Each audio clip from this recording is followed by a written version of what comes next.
Have you ever wondered where stories come from? Who first whispered them into the world? Welcome to Dharmic Epics. I'm Polumi, your storyteller through this timeless journey.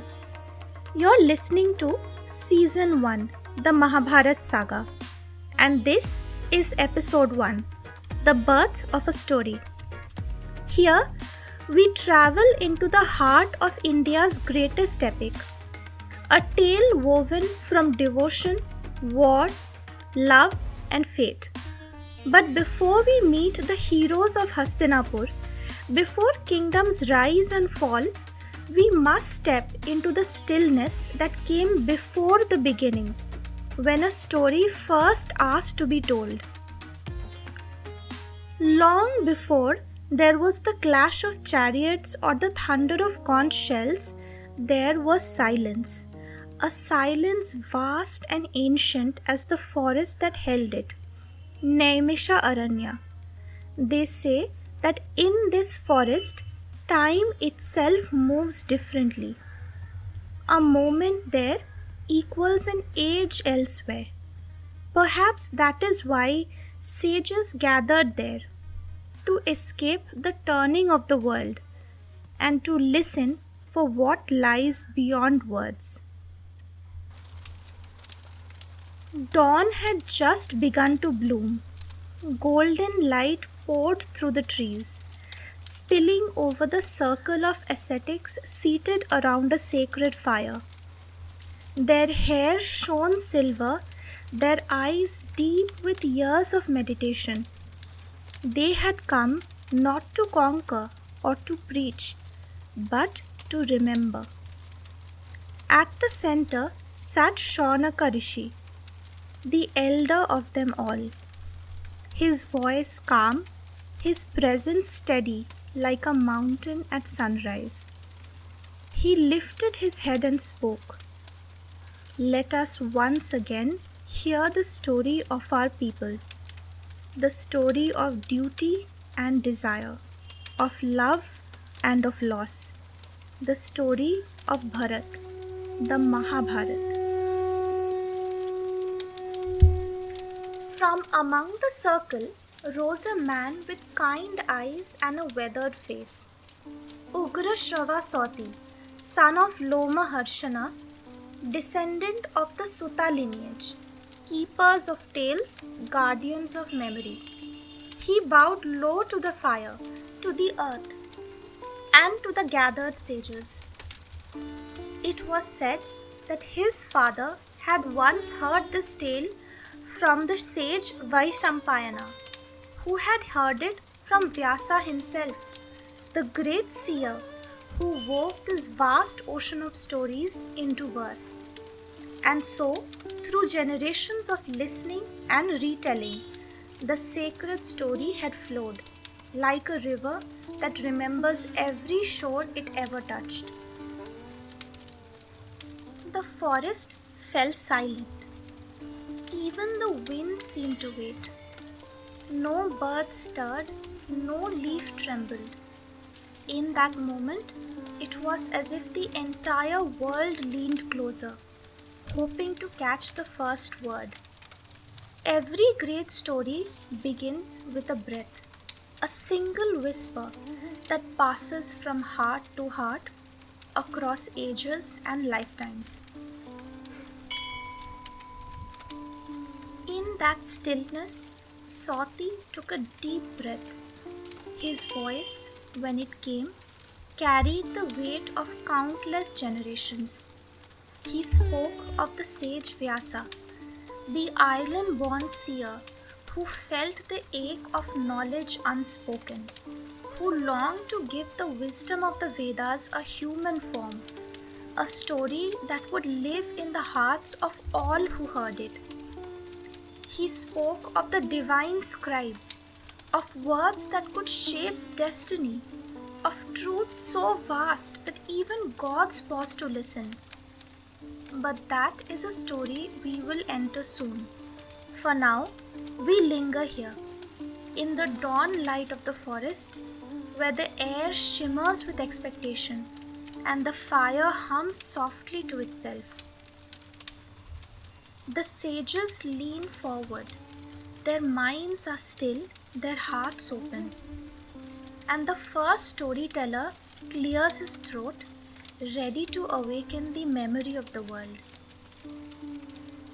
This is how it begins, not with battle, not prophecy, but with the longing to remember, the longing to tell, to listen, to keep the truth alive. And so, in the hush between breaths, one story prepared to awaken 1,000 more. When the conch faded, a different kind of sound filled the clearing. Not swords or trumpets, but voices tuned to memory.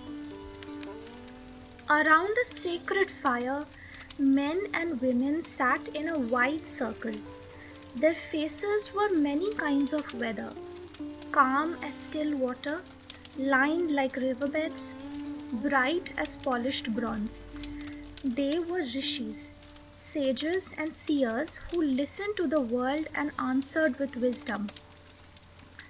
At the very center, where the embers glowed the warmest, sat Shaunaka Rishi, the elder and host. He had made this clearing a sanctuary for listening through many seasons. Slowly, he raised his hand, not to command silence, but to invite attention. Shaunaka then turned towards a man seated at the circle's edge and said softly that Ugrashrava Sauti, son of Lomaharshana, should speak for them, that the old river of words might flow again. From the outer ring, a man rose. His cloak was travel-worn, his eyes quick and steady. This was Ugrashrava Sauti. His name told his story. Sauti, born of the Suttas, the storytellers and charioteer bards who carried tales across kingdoms. In those days, to be a Sutta was to be both a traveler and a living library. Ugrashrava bowed to Shaunaka and to the sacred fire, then touched the earth with both palms. A small ritual, a way of grounding oneself before sacred speech. Around him, the sages adjusted their seats. Robes rustled, hands folded, eyes softened. They were ready to receive.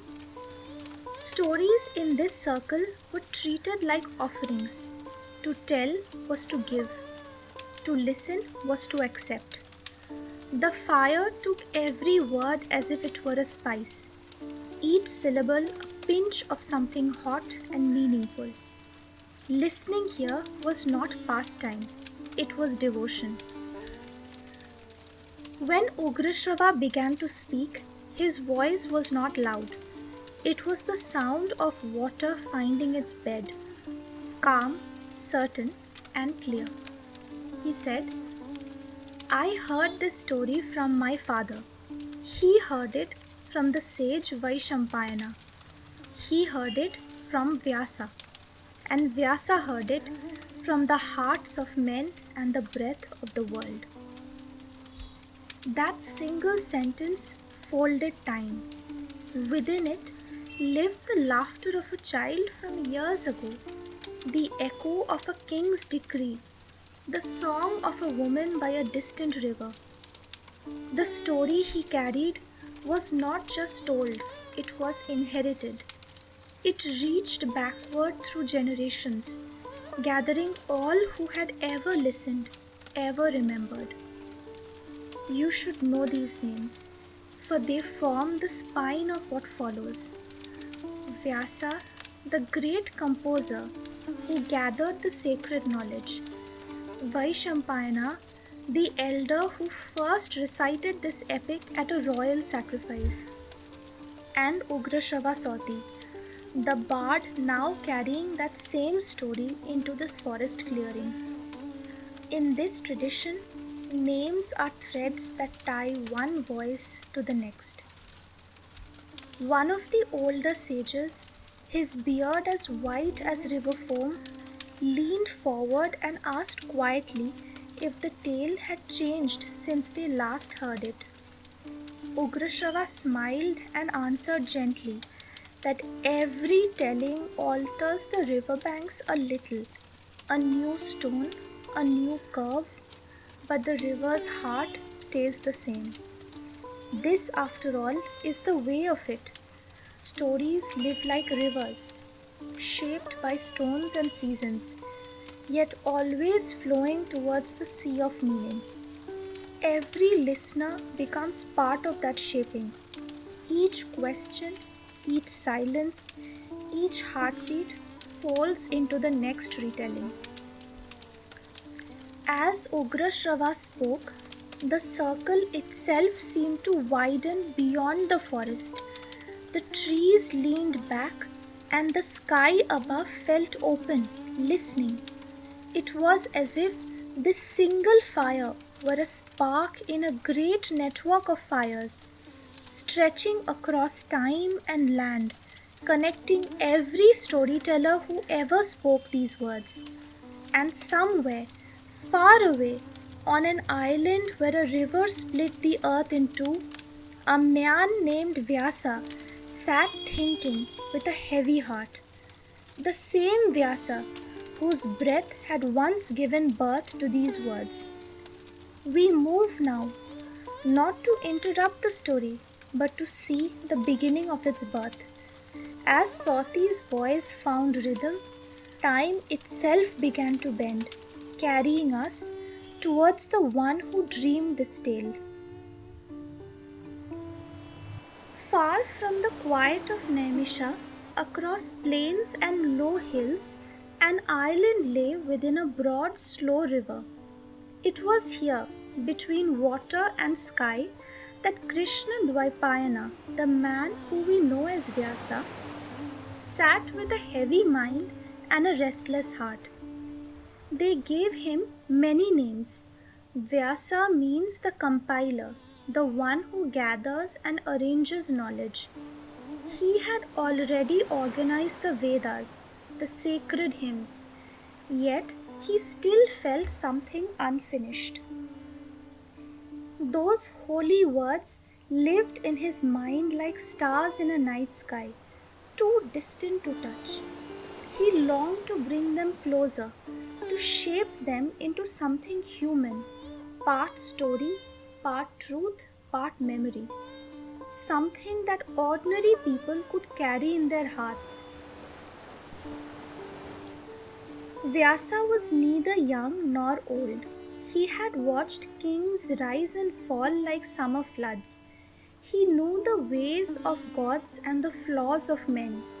But every night he woke with the same thought pressing on his chest. How do you hold such vast truth inside ordinary words? How do you make others feel what the Vedas teach without drowning them in endless verses? He wondered as he sat beside the river whether words could ever hold what they were meant to. He asked himself quietly, if the Veda is a lamp, how can I place it within a clay house so it will not flicker? If I name the world, will the names hold what I mean? It was not pride that filled Vyasa's heart, it was duty. In his time, a life was measured not by wealth, but by what it left behind. Children, students, or songs, legacy. He feared that the wisdom of the ages might vanish into silence if it stayed locked in the minds of a few. He wanted to create a story, not for fame, but to give the world a teacher it could carry like a lantern through the dark. At dawn, Vyāsa would walk the riverbank. He would watch the water bend around the stones and think about how one word, just one, could change a life the way a stone changes the river's path. He collected ideas the way others collected seeds: a father's oath, a queen's sorrow, a vow whispered beneath a pale moon. All of them found a place inside him, waiting for form.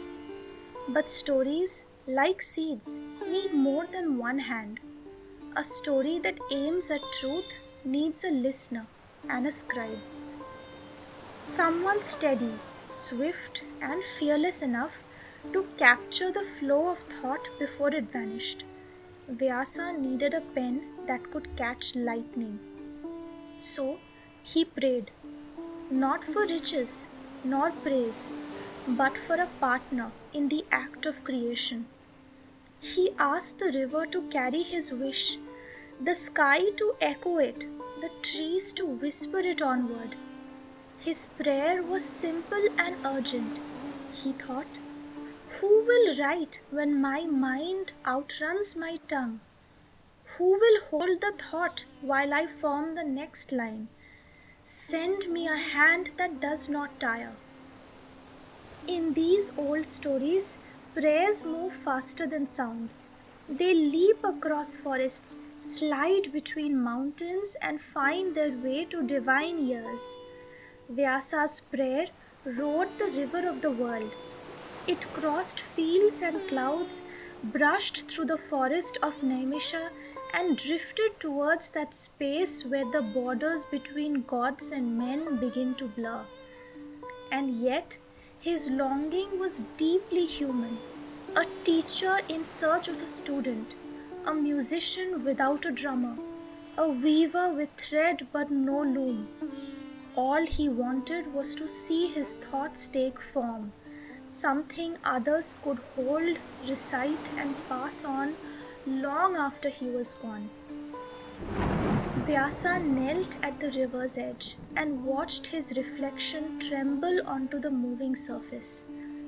He stayed there for a long moment in silence until his reflection no longer looked like just his own face, but something wider, as if the river itself were listening.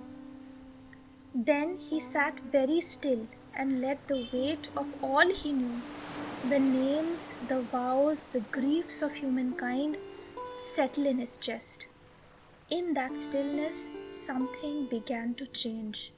An answer began to take shape, not from his mind alone, but as if the universe itself was responding to his call. And as Vyasa's prayer left his lips, the air grew heavy. A gust of wind swept across the island. Far away, mountains rumbled as if shifting in their sleep. The sky filled with a sound, deep, kind, and ancient, and from the horizon came a new presence, one with a curved trunk, gentle eyes, and a calm, knowing smile. From the stillness between thought and word, a figure emerged, not like any scribe the world had ever known. Each step was soft as fruit falling from a tree, sure as dawn breaking over water. It was Ganeśa, the elephant-headed god of beginnings, whose calm eyes saw wisdom where others saw confusion, whose round belly carried laughter and stories alike. Gods in these stories are never far away. They walk and speak with the ease of neighbors beneath a mango tree. Ganesha's arrival was no blinding miracle, but a gentle light that warmed the air. His trunk curled in amusement as he looked upon Vyāsa seated by the river, shoulders bent beneath invisible weight. He said, almost teasingly, that Vyāsa looked as though a library rested on his back and wondered aloud if he might help. Vyāsa smiled faintly and told him that he needed a hand that could write swiftly and without rest, to capture the ocean of knowledge that flowed through his mind. If Ganesh would write what he spoke, Vyāsa said, then wisdom could finally be set down, carried like light inside clay, passed from one life to the next. But divine help, as always, comes with its own careful balance. Ganesh offered his help, but he too made one demand. Ganesh said calmly that he would write what Vyāsa spoke, but only if Vyāsa dictated without a pause, a steady river of words the pen could follow. Vyāsa agreed, but not without his own condition. He replied quietly that Ganesh must understand what he set down.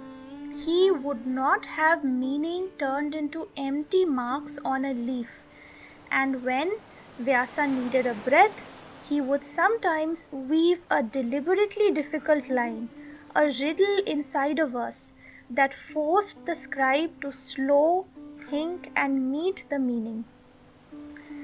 Ganesh tilted his great head, amused. His trunk curled as if savoring a good idea. He agreed, but added with a grin that he too would not be easily fooled.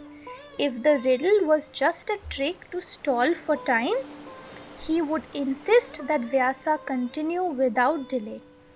And so it was settled, a simple, graceful pact between two masters, one of thought, one of creation. It was not a bargain born of fear or pride, but of respect. Two craftsmen agreeing on how to build something eternal. Even the air seemed to lean closer. The river stilled, the vena's low hum deepened like the breath before the music begins. Ganesh took up a reed pen and a fresh palm leaf. His hand, broad, steady and graceful, hovered for a heartbeat, then began to move. The faint scratch of pen against leaf was the sound of something awakening, the first quiet drumbeat of a new age. Vyāsa straightened, his eyes bright with calm purpose. He said simply that he would begin. He began to speak, and the first lines flowed clear and certain like the river itself.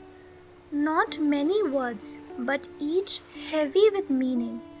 Ganesha's pen moved in perfect time, keeping pace, the sound of thought becoming form. The rhythm of Vyāsa's breath and the rhythm of Ganesha's writing became one. Two hearts, two minds learning to move together. Vyāsa's imagination blazed with images. A fisherman's daughter by the river, a king weighed down by his promise, a vow sworn beneath the stars. And Ganesh caught each image before it could vanish, ink on leaf, thought into word, moment into memory. And so they continued, the man who thought the world into being and the God who wrote it down. Word followed by word, image followed image. The reed pen moved faster, the rhythm deepened, a heartbeat carrying creation forward. The quill moved faster than breath, faster than time itself, and destiny began to take form in words of fire and light. All the careful bargaining, the waiting, the long river of names, it led to this fragile, perfect instant. Vyāsa leaned forward as if drawn by a sound only he could hear. His breath became small and slow. Ganesha's pen hovered, then moved, then found its steady river. For a moment the world narrowed to two things, the voice that would speak and the hand that would hold the story. The first verse did not shout. It arrived like light through a slit, precise, warm, and unavoidable. Vyāsa spoke not with haste, but with the calm of someone pouring molten gold into a delicate mold. He chose each image as if placing a star into a new constellation. The sound of his words was an offering, clear, heavy with meaning, and quiet enough that the world around them seemed to lean in. In Sanskrit, a sacred couplet is called a shloka, a line that carries rhythm and thought together. The first shloka was not merely a sentence, it was a seed. It named nothing small and nothing trivial. It set the tone for everything that followed: ancestry and duty, desire and doubt, the thin line between human failing and divine plan. As Vyasa spoke, his eyes softened into a far horizon. He spoke calmly, and you could feel him forging bridges between the lofty hymns of the Vedas and the messy, tender lives of people. He did not recite scripture as a priest recites a ritual. He shaped experience into language, a place where law and life could touch without tearing one another. Ganesha's reed caught everything. His hand moved with a rhythm that matched Vyasa's pulse. Ink met palm leaf in marks that looked simple and yet contained the weight of generations. Each stroke was a promise that what was spoken would not be lost, that what was written would be true to the feeling that birthed it. Around them, the air changed. The small things, a cricket's call, the distant ripple of a river, the rustle of an animal in the underbrush, seemed to pause and listen. The sages at Naimisha felt the same chain sweep back across the distance, as if a chord had been struck on some great instrument, and the sound had found them, carrying memory and purpose. When Vyasa finished that first line, there was a long reverent pause, not emptiness, but fullness. It was the silence that follows a bell struck deep, the silence that holds meaning. In that pause, the palm leaf dried a little, the ink darkened, and the world felt rearranged by sound. Sauti, who had begun the telling back at Naimisha, heard those same first lines as if time folded. He let the words settle into his chest. Then he continued, not by repeating exact letters on a leaf, but by carrying forward the meaning, the feeling, the breath of the line. In other words, the poem written there by Vyasa and Ganesh was the poem Sauti now spoke by the fire. This is what happened. A seer shaped the vast into the human. A god steadied the hand that held the thought. The act was both intimate and cosmic.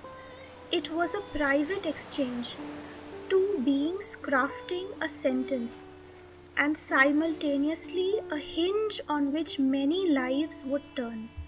The first verse opened a door. Through that door stepped ancestors and promises, wives and warriors, vows and betrayals. Thus began the song of Bharat, of ancestors and vows, of love and war, whispered first to the wind and now to you. And so, as the final echoes of that first verse drifted across time, the scene returned to where we began, the forest of Naimisha Aranya, the circle of sages, the fire that has never gone out. There they sat, still, silent, spellbound.